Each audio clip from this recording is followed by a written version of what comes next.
तो hello students, आज आप पढ़ेंगे वे ऑप्टिक्स का लेक्चर नंबर 2, जिसमें हम पढ़ेंगे इंटरफियरेंस। तो आप कॉपी पेन निकाल लीजिए और नोट्स बनाना शुरू कर दीजिए। इंटरफियरेंस पर ये एक फेनामेना है। तो देखिए, वेव ऑप्टिक्स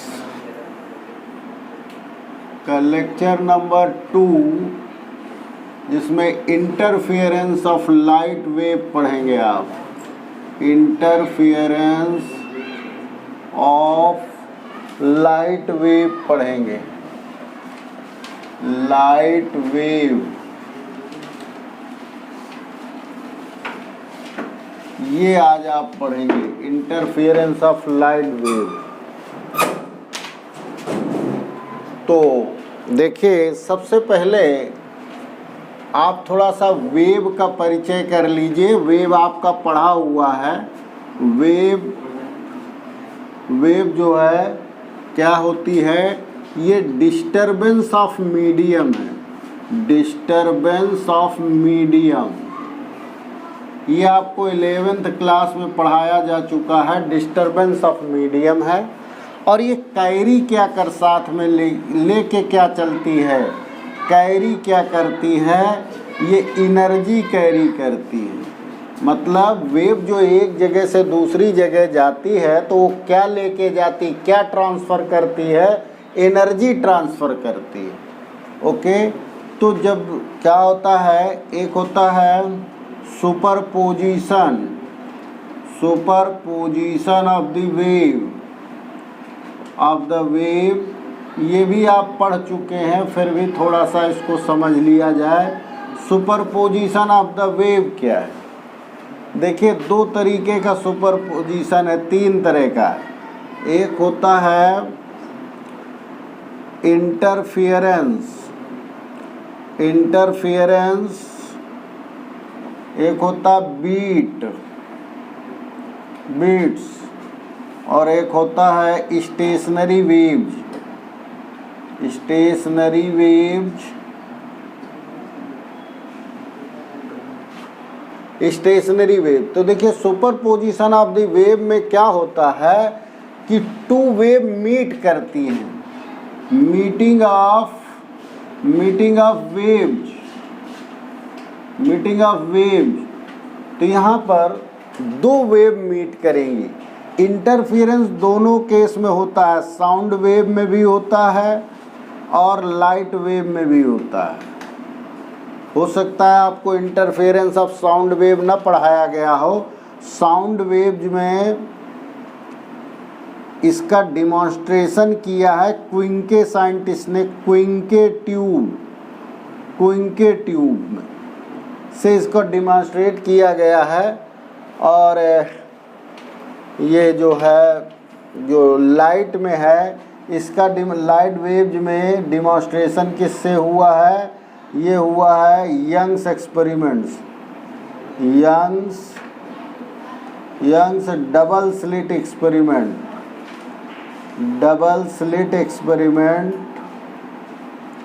इस एक्सपेरिमेंट से इसको शॉर्ट में हम लोग YDSE बोलेंगे। YDSE का मतलब Young's double slit experiment.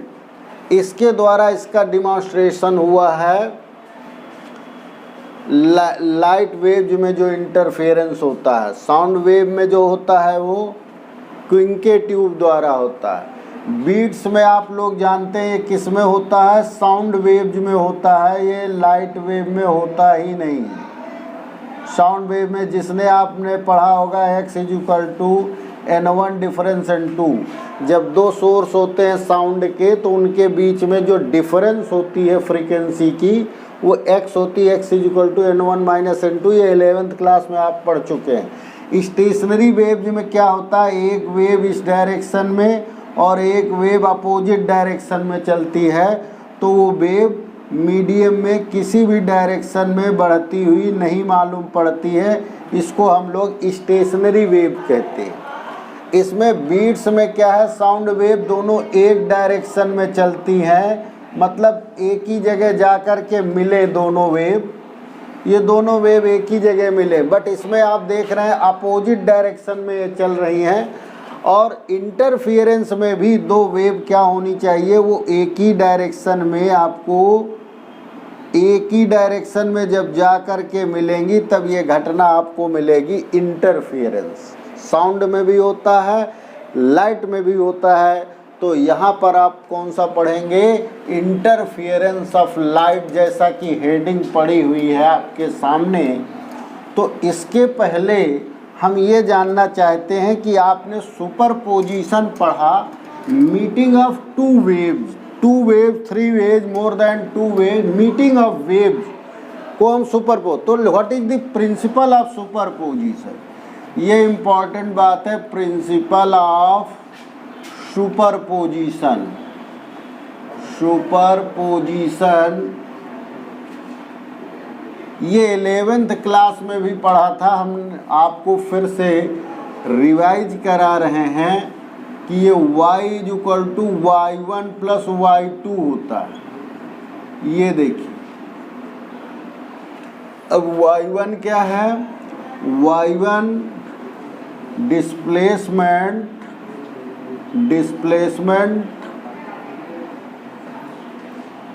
Of particle medium, displacement medium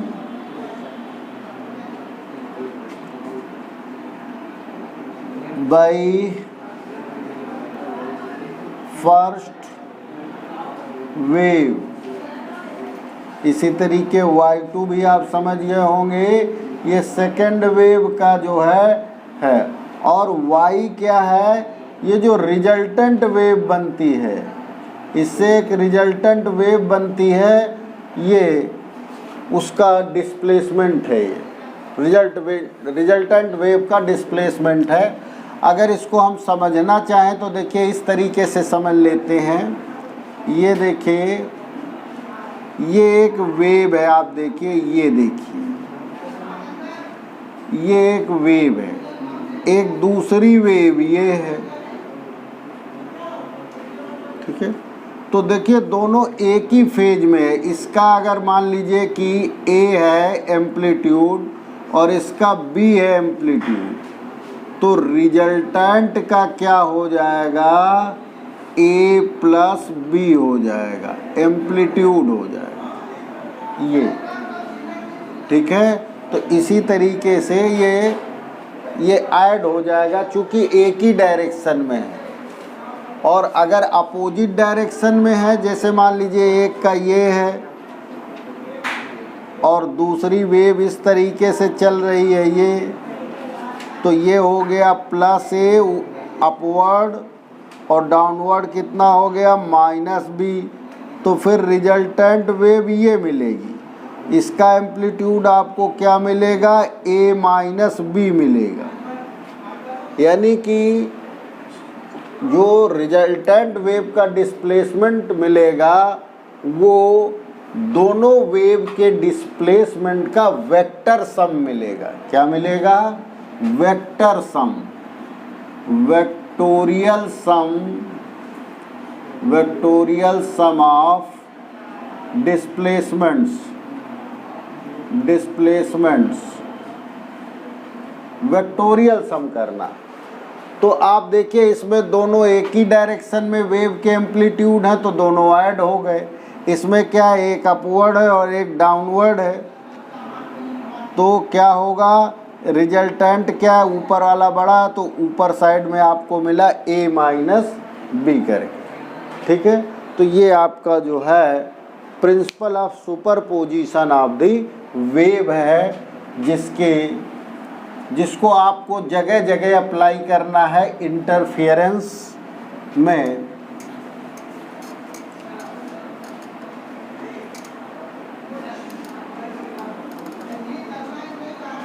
अब देखिए आपको समझना इसमें कोहेरेंट सोर्सेस, पहला सुपरपोजिशन प्रिंसिपल समझा, दूसरा क्या समझेंगे, कोहेरेंट सोर्सेस ऑफ लाइट। इसका जानना बहुत ज़रूरी है, आप बिना इसके इंटरफियरेंस समझा ही नहीं जा सकता। कोहेरेंट सोर्सेस ऑफ लाइट क्या है, देखिए two light sources are said to be coherent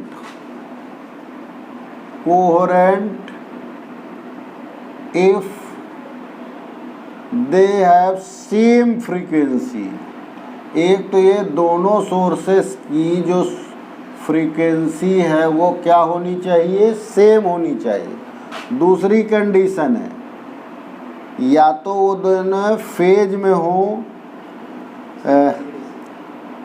in same phase में हो, सेम फेज हो, आर इनिशियली कांस्टेंट फेज हो, इनिशियली कांस्टेंट फेज हो, ये इनिशियली उनका कांस्टेंट फेज हो। देखिए फेज को अगर आपकी न समझ में आया हो, फेज की फीलिंग, फेज का कॉन्सेप्ट, तो आपको समझा दिया जाएगा। बट आप ये पहले कंडीशन समझिए कि coherent sources, two light sources coherent कब होते हैं, उनकी फ्रीक्वेंसी सेम होनी चाहिए और सेम फेज में हो या इनिशियली उनका फेज कांस्टेंट हो। तो इस कंडीशन में वो कोहेरेंट सोर्सेस ऑफ लाइट। अब कोहेरेंट सोर्सेस कैसे प्रोड्यूस होते हैं, तो देखिए जैसे मान लीजिए ये है, ये एक मेन सोर्स है, ओके। इससे लाइट किसके रूप में निकल रही है, वेव फ्रंट के रूप, वेव फ्रंट। आगे देखिए ये एक स्लिट है जिसमें दो सोर्स हैं, एक S1 है और एक S2 है, ओके। तो इससे लाइट जो है यूं निकल के ये आप देख रहे हैं, ये लाइट जा रही है। तो ये S1 S2 यहाँ पर क्या है, secondary sources, secondary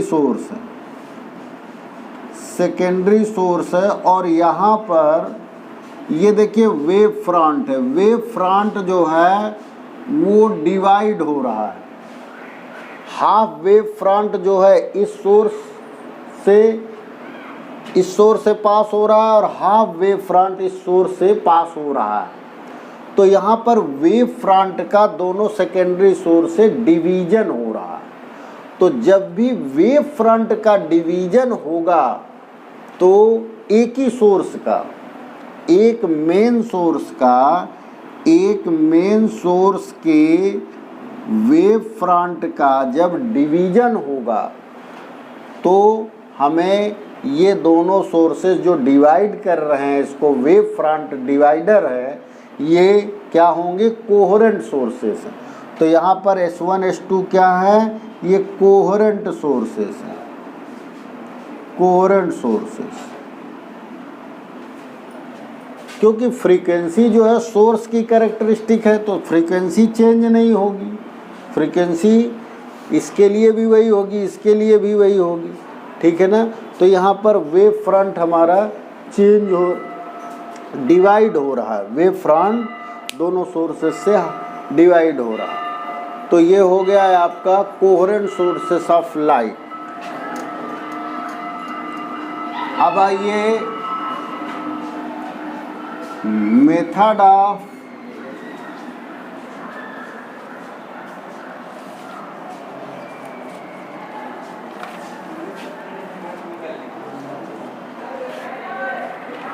producing coherent sources, method of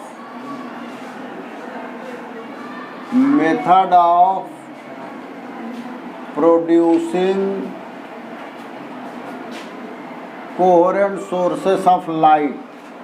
coherent sources of light हम कैसे प्रोड्यूस करेंगे, तो अभी आपने देखा number 1, by division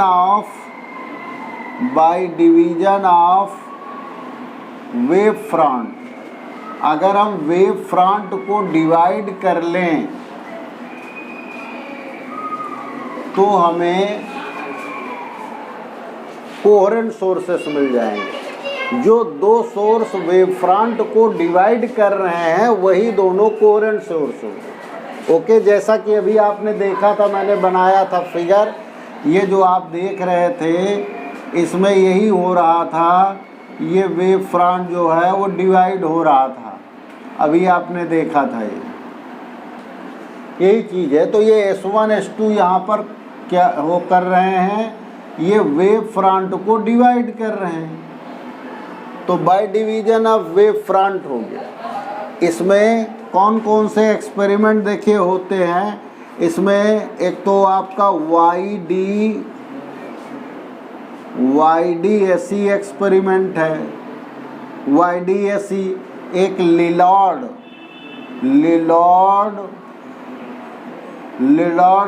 mirror experiment. इन्होंने भी इंटरफेरेंस फाइंड आउट करने के लिए क्या किया है कि वेव फ्रंट का डिवीजन करके दो कोहेरेंट सोर्स बनाए हैं, ठीक है ना, ये हो गया। और एक है फ्रेजनल बाइप्रिज्म, रख दो कुछ, फ्रेजनल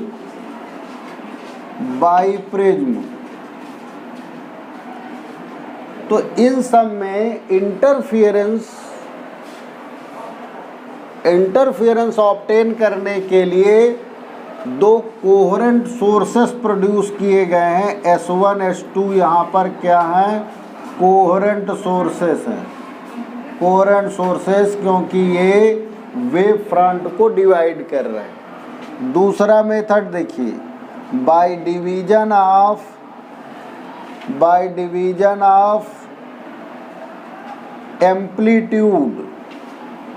एम्पलीट्यूड को भी डिवाइड करके हम कोहेरेंट सोर्स बना सकते हैं। तो इसमें कौन कौन से आपको मिलेगा, नंबर 1 माइकलसन मोरले एक्सपेरिमेंट, इन्होंने यही यूज किया है, माइकलसन एक्सपेरिमेंट। और दूसरा न्यूटन्स रिंग्स, न्यूटन ने जो है इंटरफेरेंस में रिंग्स बना ली। ओके, तो इन्होंने जो है कैसे कोहेरेंट सोर्स बनाया है, बाय डिवीजन ऑफ एम्पलीट्यूड को डिवाइड करें। अब एम्पलीट्यूड कैसे डिवाइड किया है, तो देखिए एम्पलीट्यूड डिवाइड करने के लिए थिन फिल्म से वो डिवाइड होगा, by division of wave front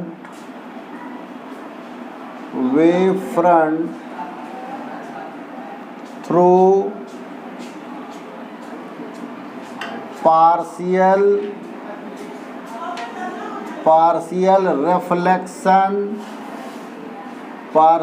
reflection and refraction।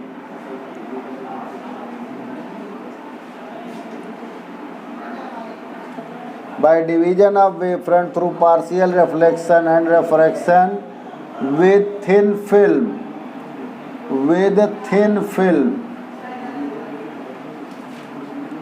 यानी कि थिन फिल्म में आप जो है क्या करें कि पार्शियल रिफ्लेक्शन और रिफ्रैक्शन से उसके वेव फ्रंट को आप डिवाइड करेंगे।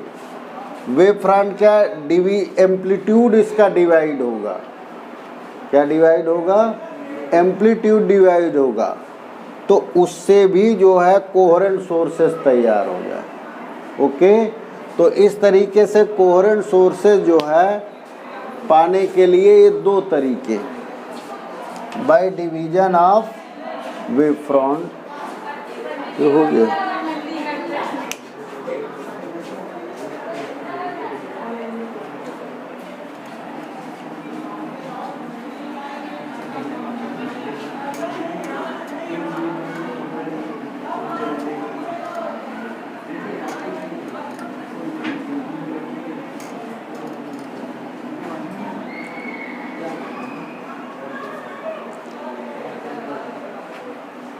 अब देखिए, आपको लग रहा होगा कि कैसे दोनों कोहेरेंट सोर्स तैयार हो गए वेव फ्रंट के डिवीजन से। तो वेव फ्रंट के डिवीजन से क्या, देखिए वेव फ्रंट में जितने भी वाइब्रेटिंग पार्टिकल्स हैं ये सब सेम फेज में है। तो जब ये डिवाइड हो जाएंगे दो सोर्सेस से, तो जब ये सेम फेज में, ये सेम फेज में, दोनों इससे पास होंगे, तो जो दोनों सोर्सेस से लाइट निकल रही होगी वो भी सेम फेज में होगी। ओके। और दूसरे केस में क्या है, दूसरे केस में वेव फ्रंट डिवाइड हो रहा है, अभी भी वेव फ्रंट डिवाइड हो रहा है, बट पार्शियल रिफ्लेक्शन रिफ्रैक्शन से उसका एम्पलीट्यूड चेंज हो जा रहा है। तो वहाँ पर भी वेव फ्रंट ही डिवाइड हो रहा है, उसकी वजह से उसका एम्पलीट्यूड चेंज हो रहा है और उसमें एक कांस्टेंट फेज डिफरेंस आपको मिलेगा। इसमें सेम फेज मिलेगा, उसमें कांस्टेंट फेज डिफरेंस मिलेगा। तो इस तरीके से आपने देखा। अब इसका डिमॉन्स्ट्रेशन किसने किया, आप सबको पता है कि इसका डिमॉन्स्ट्रेशन जो है, डिमॉन्स्ट्रेशन किसने किया है, लाइट इंटरफेरेंस का डिमॉन्स्ट्रेशन वाईडी यंग्स डबल स्लिट एक्सपेरिमेंट से हुआ है। सबसे पहले 1801 से 1802 के बीच में यंग्स ने एक ऐसा एक्सपेरिमेंट डिजाइन किया जिसमें हमको सबसे पहले इंटरफेरेंस ऑफ लाइट हमें मतलब दिखाई पड़ने लगा। सब पहले तो थ्योरेटिकल था, अब क्या मिला हमको, एक्सपेरिमेंटल जो है देखने को मिल गया, ये आपका इंटरफेरेंस ऑफ लाइट। सबसे पहले यंग साइंटिस्ट, तो इनकी बहुत बड़ी देन है, इन्होंने इंटरफेरेंस को एक्सपेरिमेंटल फॉर्म दिया। अब देखिए इसके एग्जाम्पल्स देखिए, ये कहाँ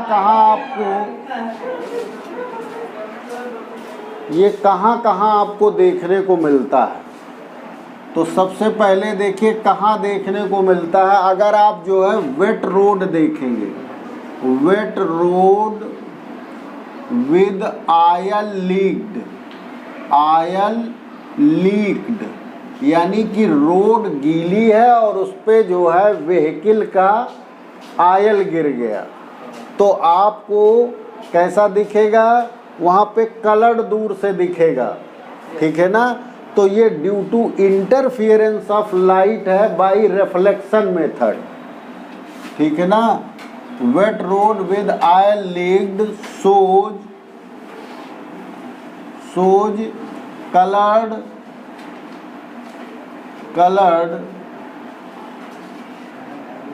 light by reflection, आपको रिफ्लेक्शन मेथड से जो है ये दिखाई पड़ती। दूसरा देखिए, दूसरा एग्जाम्पल आप देखिए, सोप बबल आपने देखा होगा, सोप बबल में आपको देखने को मिलेगा bye reflection of light colour. और थर्ड आप देखिए जो बर्ड्स के पीकॉक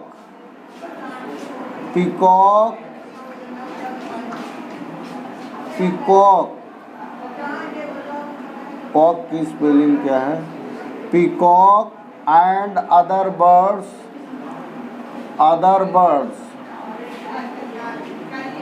बर्ड्स के जो ब्यूटीफुल कलर मल्टी कलर की ये दिखती हैं, ये भी due to interference of light होती। इन सब का रीजन क्या है, इंटरफियरेंस ऑफ लाइट। ये लाइट का, जब सन की लाइट इन पर पड़ती है, क्या लिखा है, सोज कलर सोप बबल बाई, हाँ हाँ भाई, रिफ्लेक्शन जो ये दिखता है इंटरफेरेंस के कारण, इंटरफेरेंस होता है वो आपको रिफ्लेक्ट होके दिखता है, तो ये चीज़ है। सो बबल भाई इंटरफेरेंस ही लिख लो, इंटरफेरेंस ऑफ लाइट।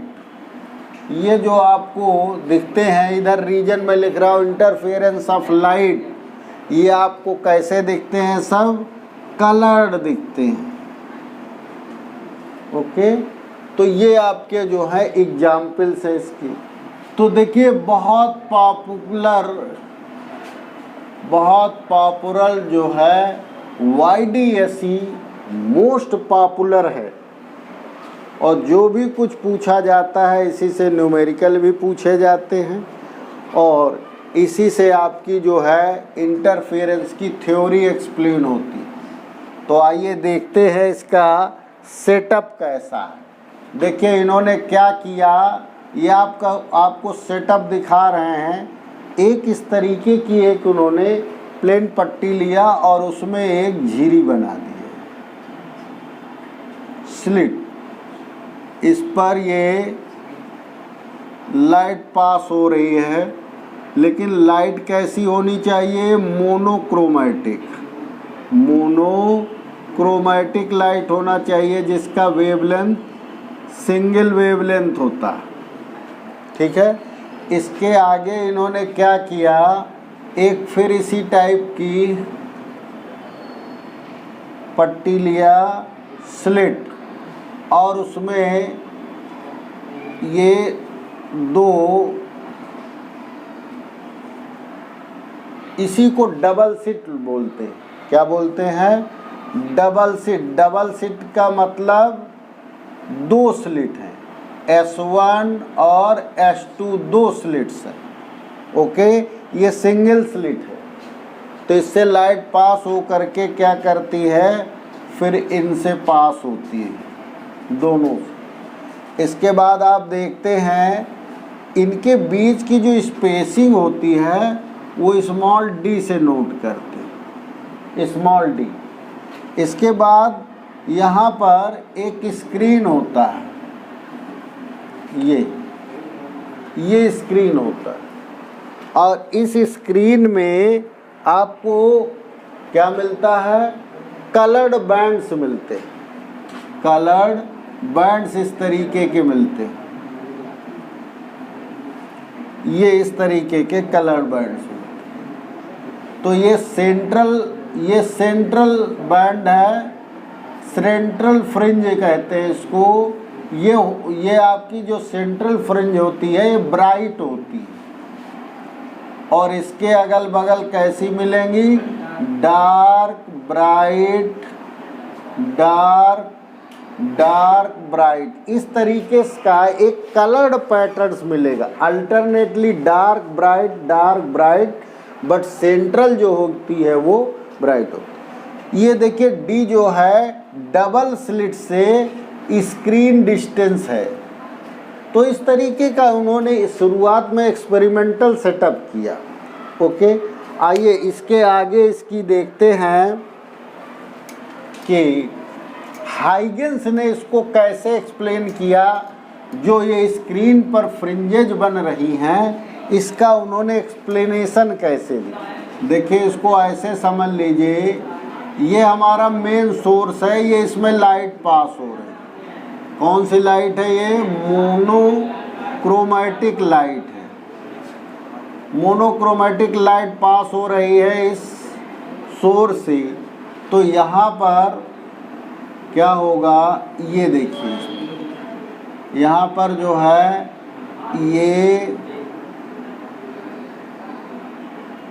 ये आप क्या देख रहे हैं,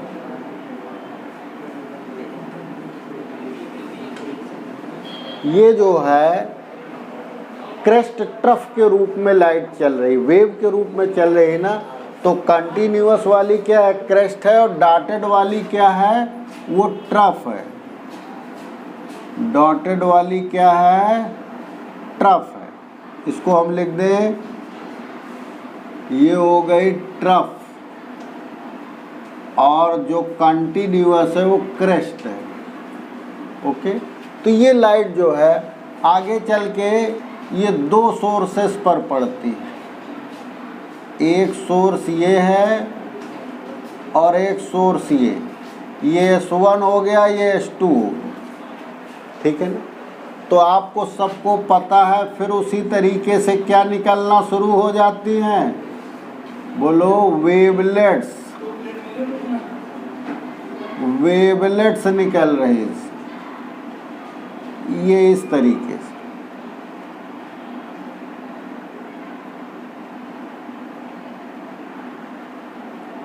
और ये देखिए स्क्रीन है हमारा,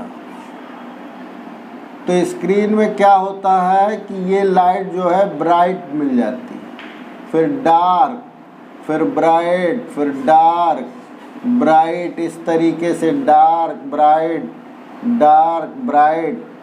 ये इनका B for bright, B for bright, bright माने चमक होगी, यहाँ पर रोशनी होगी, और डी फॉर डार्क माने वहाँ लाइट नहीं पहुँच रही है, वहाँ पर अंधेरा लगेगा, ठीक है। तो इस तरीके से इंटेंसिटी रीडिस्ट्रीब्यूट हो जाती है। अब देखिए यहाँ पर, जैसे जहाँ पर ये दो कॉन्टिन्यूअस मिलेंगे, ये कॉन्टिन्यूअस वाली क्या है, क्रेस्ट, या दो डॉटेड मिलेंगी, तो वो पॉइंट जो है सेम फेज हो गया, और सेम फेज में जो है वो क्या होता है, एम्पलीट्यूड बढ़ जाता है, इंटेंसिटी बढ़ जाती है, तो यहाँ पर कैसा बनेगा, ब्राइट बनेगा, ठीक है। और अगर एक कंटिन्यूअस है, दूसरा डार्क जहाँ पर मिल रहा है ये, वहाँ पर कैसा पॉइंट मिलेगा, ये मिलेगा dark D, dark for D. तो हाइगन ने ये एक्सप्लेन किया कि जिन पॉइंट्स पर, मीटिंग पॉइंट्स में, जिन पॉइंट्स पर टू क्रेस्ट और टू क्या और टू ट्रफ्स मीट करते हैं, वहाँ पर ब्राइट मिलता है, और जहाँ पर एक क्रेस्ट और एक ट्रफ मिलता है वहाँ पर डार्क। ये पूरी, जैसे ये डार्क है ना, तो आप देख रहे हैं ये पूरी की पूरी ये पट्टी डार्क है, और ये जो ब्राइट मिल रहा है ये सब उसी तरीके मिलते चले जाएंगे। इसको आपको स्केल से बनाना है, ठीक है ना, बिना स्केल के नहीं बनेंगे, ये आपको स्केल से ही बनाने हैं, ओके। सेम आर्क दोनों तरफ लगाइए, ओके। तो इस तरीके से ये हमारा, ये आपको पता है कि ये डबल स्लिट से इसकी डिस्टेंस कितनी होती है, डी होती है, वो आपको पहले भी बता चुके हैं। और S1 S2 जो है उसकी डिस्टेंसिंग स्मॉल डी होती है, ठीक है। तो ये हमारा YDSE का जो है ये हाइगन्स एक्सप्लेनेशन है, क्यों बन रही हैं ये coloured bands, alternately dark band, ये हाइगन्स का एक्सप्लेनेशन है, इसके लिए हाइगन्स एक्सप्लेनेशन। अब आइए हम चलते हैं मैथमेटिकल ट्रीटमेंट, मैथमेटिकल ट्रीटमेंट। तो चाहे आप कहिए बेसिक थ्योरी ऑफ इंटरफेरेंस, चाहे कहिए मैथमेटिकल ट्रीटमेंट, मैथमेटिकल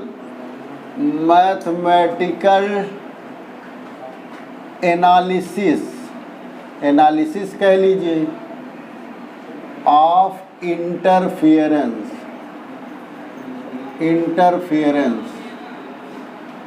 ये आपको जो है दो वेव लेकर के, देखिए यहाँ पर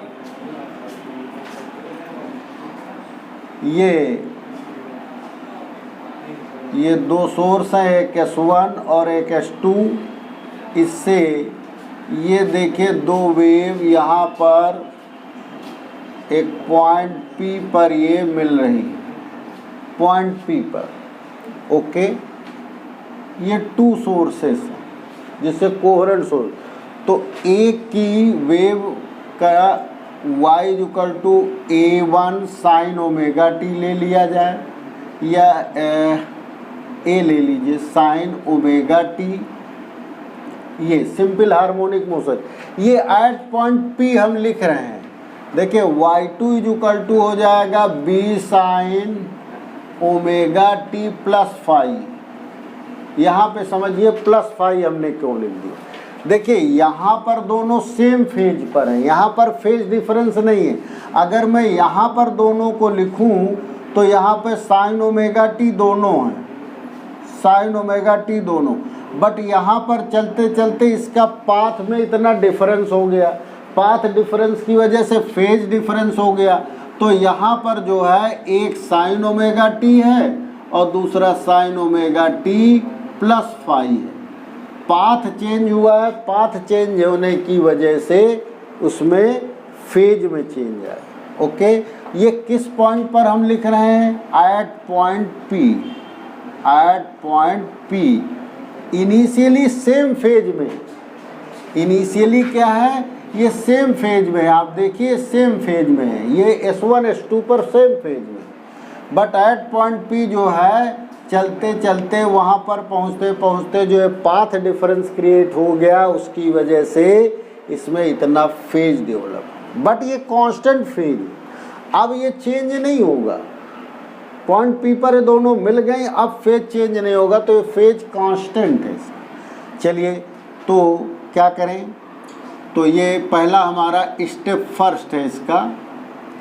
ये देखिए अब आपको दो सोर्सेस मिल गए, दो वेव मिल गए, तो इनमें क्या लगा दीजिए? सुपरपोजिशन रूल लगा लीजिए। सुपरपोजिशन, सुपरपोजिशन से क्या होगा? y equal to y1 plus y2 लगा दिया। इस तरीके से ये हो गया a साइन ओमेगा, ये दो बार साइन क्यों लगा भाई?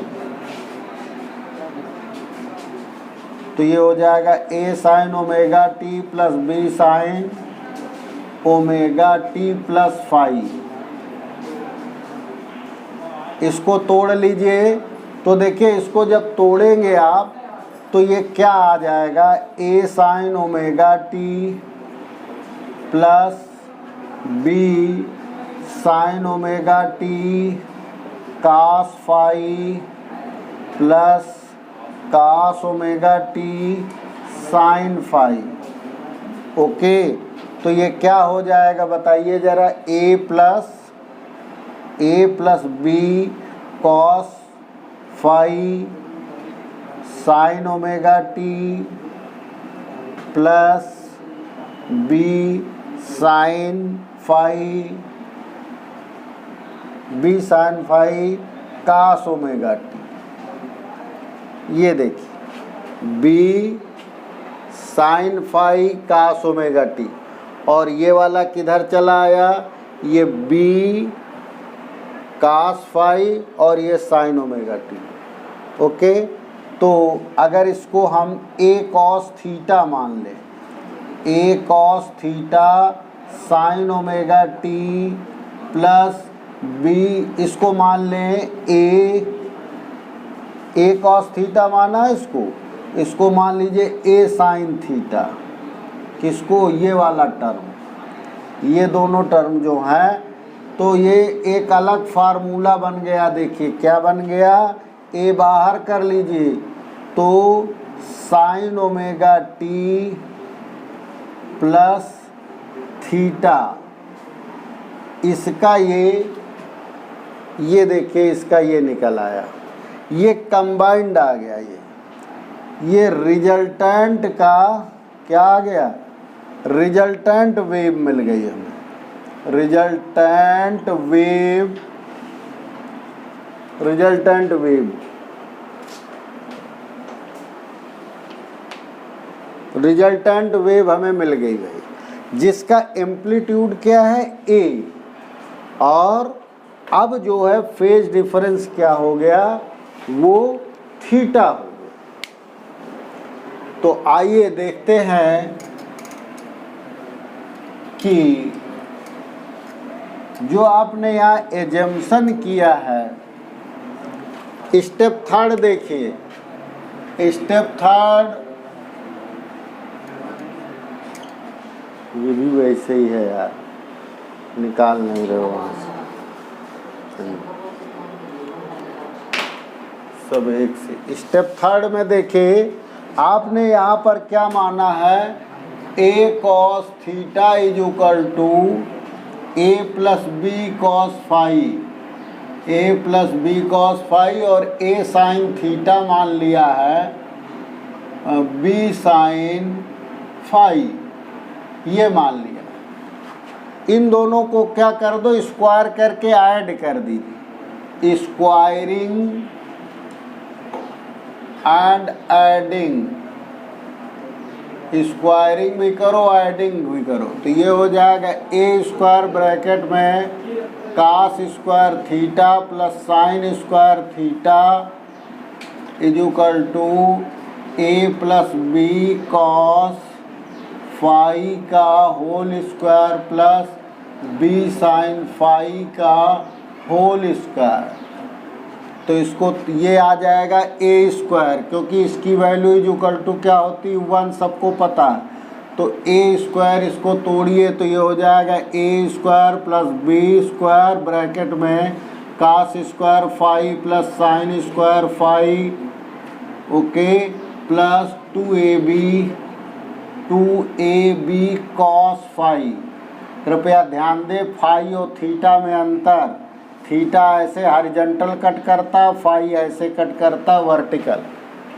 तो ये हो जाएगा आपका a is equal to under root A square plus B square plus ये फिर अगेन 1 हो जाएगा 2ab cos phi.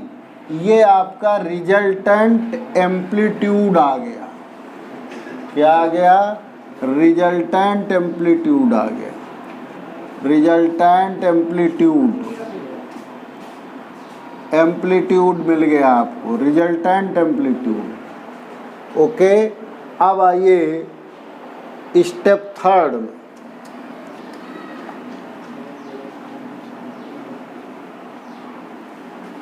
Step third देखिए, स्टेप फोर्थ में आते हैं हम। स्टेप फोर्थ में हम इंटेंसिटी देखेंगे। देखिए intensity of the wave, intensity of the wave सबको पता है, वेव इंटेंसिटी, वे आई का फार्मूला सबको पता होगा, क्या होता है, half rho omega square a square, ये फार्मूला होता है इंटेंसिटी का। तो और या इस तरीके से इसको लिख दें, 2 pi square n square a square rho v, इतना लंबा चौड़ा होता है। क्योंकि 2 पाई एन की जगह हम लोग जो है वो ओमेगा लिख देते हैं इसी को, तो अगर इसको 4 कर दें तो हाफ यहाँ ले लें तो ये क्या हो जाता है, ओमेगा स्क्वायर, ओके। और ये रो ए स्क्वायर और ये वेलोसिटी, ये है इंटेंसिटी का फार्मूला, ये दोनों एक ही है। तो आप देख रहे हैं कि जो इंटेंसिटी ऑफ द वेव है वो डायरेक्टली प्रोपोर्शनल टू क्या होती है, एम्पलीट्यूड स्क्वायर, एम्पलीट्यूड स्क्वायर होती है। ये देखिए एम्पलीट्यूड है, एम्पलीट्यूड की स्क्वायर होती है इंटेंसिटी। जितना बड़ा एम्पलीट्यूड होगा उतना ही ज़्यादा इंटेंसिटी होती है, ओके। तो ये आई डायरेक्टली प्रोपोर्शनल टू क्या हो जाएगा, ए स्क्वायर। तो हम लोग क्या करते हैं, प्रोपोर्शनल को हटा के के स्क्वायर लिख लेंगे। तो के ए स्क्वायर की वैल्यू यहाँ से रख दीजिए, तो ये हो गया a square plus B square plus 2ab cos phi, तो ये हो जाएगा के स्क्वायर प्लस के b square plus twice under root के ए स्क्वायर के बी स्क्वायर कॉस फाई, ठीक है। तो ये पहली वेव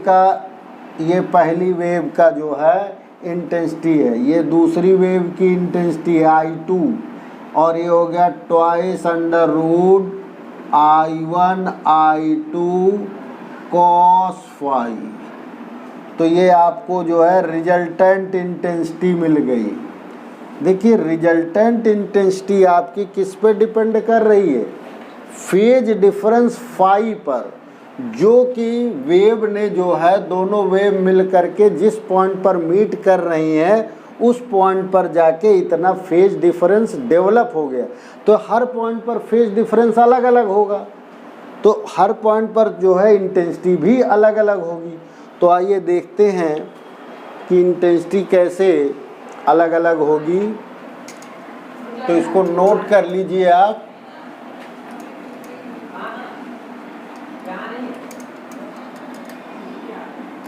अब देखिए हम दो केस करेंगे, दो क्या बल्कि तीन केस करेंगे। केस फर्स्ट में इसको कहते हैं कॉन्स्ट्रक्टिव इंटरफेरेंस। कॉन्स्ट्रक्टिव इंटरफेरेंस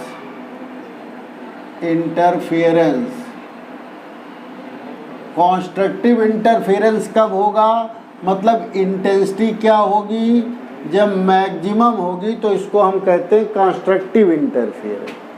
तो मैक्सिमम कब होगी, जब कास फाई का मान क्या हो, मैक्सिमम वैल्यू कितनी होती कास फाई की, +1। तो फाई बराबर क्या हो जाएगा, देखिए फाई फिर क्या हो जाएगा, 0, 2 pi, 4 pi, dash 2n pi, where n बराबर क्या है 0, 1, 2, 3 ये वैल्यू। ठीक है, इसके करेस्पॉन्डिंग देखिए डेल्टा x क्या होगा, पाथ डिफरेंस। फेज और पाथ दोनों जो है एक दूसरे से रिलेटेड हैं, ये फेज डिफरेंस है। और इनका फार्मूला आपको बता दें कैसे रिलेटेड है। फाई = होता 2 pi by lambda into delta x, ये 11th क्लास में पढ़ाया गया है। फेज डिफरेंस पाथ डिफरेंस से किस तरीके रिलेटेड होता है। अगर आपको डेल्टा x सब्जेक्ट बनाना है तो क्या हो जाएगा, λ/2 पाई फेज डिफरेंस, इस तरीके। देखिए फाई जब आप 0 रखेंगे तो डेल्टा x क्या आएगा, यहाँ से देखिए तो ये 0 ही आएगा। जब आप 2 पाई रखेंगे फाई की जगह तो क्या आएगा, लैम्डा। जब आप फाई की जगह 4 पाई रखेंगे तो 2 लैम्डा। इस तरीके से डैश ये हो जाएगा L लैम्डा, वेयर n बराबर यहाँ क्या चलेगा 0, 1, 2, 3। जनरल वैल्यू लगाते समय एक चीज़ का ध्यान रखा करें यार, रख के चेक भी कर ले कि पहली वाली आ रही कि नहीं। यहाँ 0 रखेंगे तो पहली 0 आई, यहाँ देखिए 0 रखेंगे इसमें तो पहली 0 आई। ठीक है, चेक भी कर लिया करिए जरूर। तो ये फेज डिफरेंस। अब देखिए इस केस में ए क्या हो जाएगा, ए एम्पलीट्यूड को देखिए, ये था क्या √a² + b² + 2ab। cos phi की जगह हमने क्या रख दिया 1, cos फाई की जगह 1 रख दिया। तो ये क्या हो गया a + b का होल स्क्वायर हो गया, ओके, अंडर रूट में। तो ये क्या हो जाएगा a + b हो जाएगा। अब आइए तो ये मैक्सिमम होगा। देखिए कंस्ट्रक्टिव इंटरफेरेंस में ये भी मैक्सिमम होगा और इंटेंसिटी भी मैक्सिमम होगी। आई मैक्स देखिए, इसका फार्मूला भी आपने पढ़ा, I1 + I2 + twice √ I1 I2 cos phi की जगह 1 हो गया, और दिस = √I1 + √I2 का होल स्क्वायर है। ये देखिए अगर इसका होल स्क्वायर करेंगे तो यही आएगा। ठीक है, तो ये मैक्सिमम हो गया, इंटेंसिटी भी मैक्सिमम हो गई। ठीक है, अब आप ज़रा देखिए दोनों वेव की इंटेंसिटी का सम एक्चुअली I1 + I2 होता है, पर इंटेंसिटी क्या है मैक्सिमम, यानी इस फैक्टर से बढ़ जाती है। तो इसका मतलब इसी फैक्टर से डिस्ट्रक्टिव इंटरफेरेंस में घट भी जाएगी। बात समझ रहे हैं ना। तो इन पॉइंट्स पर जो है ये जो आप देख रहे हैं, जिस रीजन में पॉइंट पी पर मिले थे वहाँ पर जहाँ फेज डिफरेंस 0 होगा, 2 पाई होगा, 4 पाई होगा, वहाँ पर जो है ये एम्पलीट्यूड भी मैक्सिमम होगा, इंटेंसिटी भी मैक्सिमम होगी। या पाथ डिफरेंस के रूप में कहें तो ये पाथ डिफरेंस होगा, उस समय इंटेंसिटी और ये मैक्सिमम होंगे एम्पलीट्यूड। अब आप देखिए केस सेकंड देखिए जरा, सेम पैटर्न पर, बिल्कुल सेम पैटर्न। कास ये क्या है, कंस्ट्रक्टिव जगह डिस्ट्रक्टिव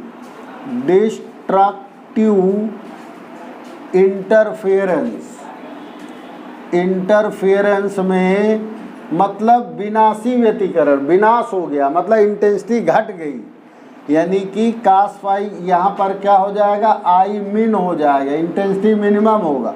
इसके लिए कास फाई की वैल्यू क्या है, -1।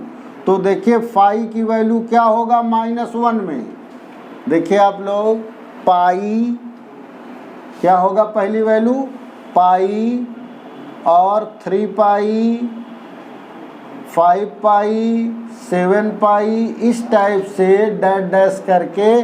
और जनरल वैल्यू निकालने का तरीका हम आपको बता दें, यहाँ n की जगह n-12 लिख दीजिए, बाकी सब वही लिखा रहेंगे। n की जगह n-12 कर दीजिए बस, और कुछ मत करिए, ठीक है, दिमाग मत लगाइए। और यहाँ पर n बराबर आपको क्या लिखना होगा, 0 से नहीं लिखना होगा, यहाँ 1 से स्टार्ट होगा। देखिए 1 - हाफ आया, 2 कट गया तो क्या आ गई वैल्यू, पाई। और ये दोनों तरफ होता है, प्लस माइनस, ये दोनों ही तरफ होगा आपका, मतलब अपवर्ड और डाउनवर्ड दोनों साइड में होंगी। तो अब डेल्टा एक्स पाथ डिफरेंस इसमें कितना होगा, इसके करस्पॉन्डिंग λ/2, 3 λ/2, 5 λ/2, 7 λ/2। इस तरीके से ये जो है, और यहाँ पर जो जनरल वैल्यू आएगी, यहाँ जनरल वैल्यू क्या है, n लैम्डा, तो यहाँ पर n-12 लैम्डा हो जाएगा। और इन सब में n की वैल्यू 1 2 3 शुरू होगी, 0 से नहीं शुरू होगी, क्योंकि 0 के लिए वैलिड नहीं जनरल फॉर्म हमारा, माइनस में आ जाएगा। ओके, तो ये हमारा केस सेकंड हो गया। और इसमें इसी प्रकार से जब ए मिन निकालेंगे, कास फाई माइनस रखेंगे, तो यहाँ क्या आ जाएगा, a माइनस बी आ जाएगा। आई मिन क्या होगा, यहाँ पर माइनस आ जाएगा, तो ये हो जाएगा I1 plus I2 minus twice √I1 I2, ये फार्मूला आ जाएगा आई मिन का। ओके, और equal to √I1 minus √I2 का होल स्क्वायर आ गया। तो ये सारी चीज़ें आगे। अब देखिए ज़रा छोटा सा एक केस और बचा है, बहुत छोटा सा, और उससे आपको ये लगेगा कि इंटेंसिटी आपको बाई ग्राफ देखने को मिलेगा कि फेज के अकॉर्डिंग इंटेंसिटी कैसे चेंज हो रही, ये देखने को मिलेगा। देखिए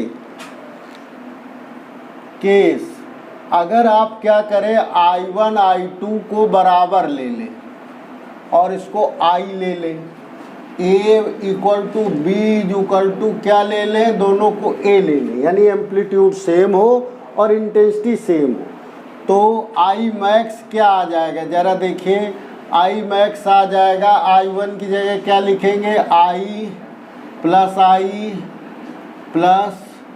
क्या हो जाएगा, 2I इक्वल टू, ये I0 ले लीजिए, 2I0, तो ये हो जाएगा 4I0। मैक्सिमम इंटेंसिटी जो है एक वेव की इंटेंसिटी की 4 टाइम्स हो जाएगी। इसी तरीके से मिनिमम क्या हो जाएगी, मिनिमम 0 हो जाएगी, I0 plus I0 minus 2I0, ये 0 हो गई, तो ये मिनिमम इंटेंसिटी हो गई। ओके, तो अगर इसको हम ग्राफ से दिखाएं, ये देखिए ग्राफ, ये बराबर बराबर पे थोड़ा निशान रखना ज़रूरी है, नहीं तो ग्राफ भी अजीब सा लगेगा।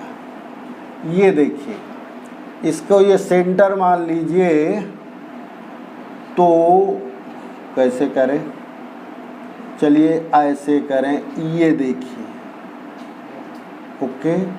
फिर इसके बाद क्या होगा, यहाँ से ये देखिए,